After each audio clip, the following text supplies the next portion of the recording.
kan boo ko déglu Sonko li mu wax lépp dëgg la. France c'est un état terroriste maanaam rey laa wax de rey. Sonko jéem nañ ba tàyyi pour rey ko sottiwul.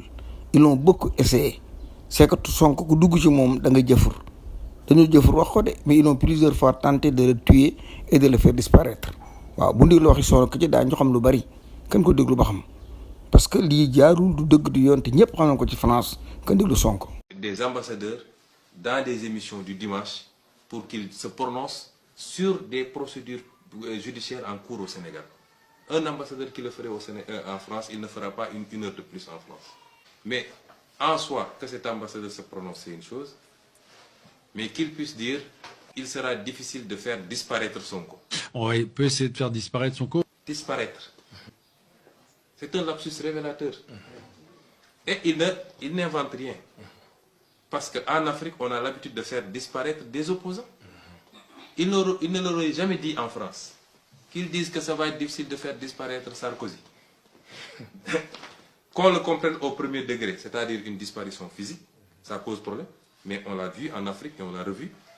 Au second degré, une disparition organisée, beaucoup plus pernicieuse en instrumentalisant l'appareil judiciaire, etc., etc., ça pose toujours problème. Ça veut dire que nous n'avons pas des États démocratiques. On ne nous prend même pas au sérieux. C'est-à-dire, de l'extérieur, les gens considèrent qu'un président africain peut à tout moment effacer un opposant de la surface de la terre s'il le veut. Mais il n'invente pas. C'est parce que ça existe. On l'a vu et revu et ça pose problème. Et ça n'est plus acceptable au Sénégal et en Afrique. Ça, c'est fini. xam nga ni ko Sonko waxee noonu la amee. Sonko dafa mën taw ci dëgg bi dafa mën taw ci digg bi ngir bañ ay condamnation waaye li wér te wóor kenn ku ne xam na ko. waaw li français rey ci Afrique daanaka moitié bi dem na. waaw ci njëriñu jàmbur yi ñuy fàdd ci noonu képp ku fi nekk kilifa te àndoo ñoom ñu fàdd la moom ko li leen neex képp ngay def. waaw li leen neex képp ca ngay jaar. waaw noonu nag dañuy fàdd ba nopp ñu di ko miim. waaw ñaata xalif généraux ñoo fi jóge ñaata. ku bañ sa maam bañ sa baykat dina la bañ. bi Macky faral ñaata xalif généraux ñoo faatu.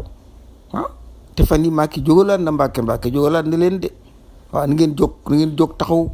waaw bu leen ko may fenn fu mu yekk ak nàkkam baaxut nit ku bon la te France la àndal bëgguñu l'islam bëgguñu.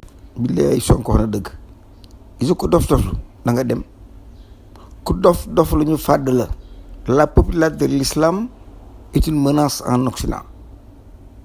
waaw l'islam nii mu jógee dafa tiital occidentaux yi surtout nag Afrique gi nga xam ne explosion démographique bii mu toll nga ne population yi triplé di multiplier di dem ginnaaw explosion démographique bi ak cette popularité de l'islam nga ne c'est inévitable maanaam première ressource naturelle maanaam Europe du ko amutul fenn amul lenn loxo yaakaar nañ ko pour mën a dundaat téeméeri at amut. seen lépp ci doon ko wékk moo tax président bu fi nekk wala di weddi leen daañu la jël opposition bi fi ñëw nag di xeexe seen président yi ñu fa teg ci fàttali la ñuy mujj. Sonko wax na dëgg guerre civile en Rwanda français ko organisé de waaw France coup d'état bu fi am Afrique rek France ko organisé te li ci ëpp Sénégal lañ koy doxee lii ma leen wax moom Sonko wax na dëgg de Sonko yàlla dafa ànd ak moom peuple yi ànd ak moom.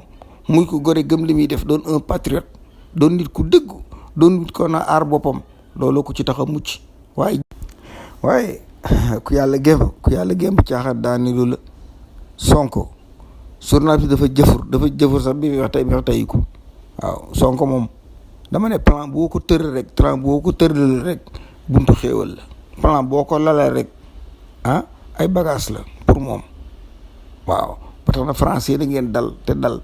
waaw bu soobee yàlla kii yàlla ko gémb askanam bi bëgg ko da ngeen jéem ba génn àdduna du ngeen ci man dara jéem ngeen ba tàyyi dara ngeen ci mëndu 50 loolu li ngi rey ci président africain xamul lu mu toll yéen a bon.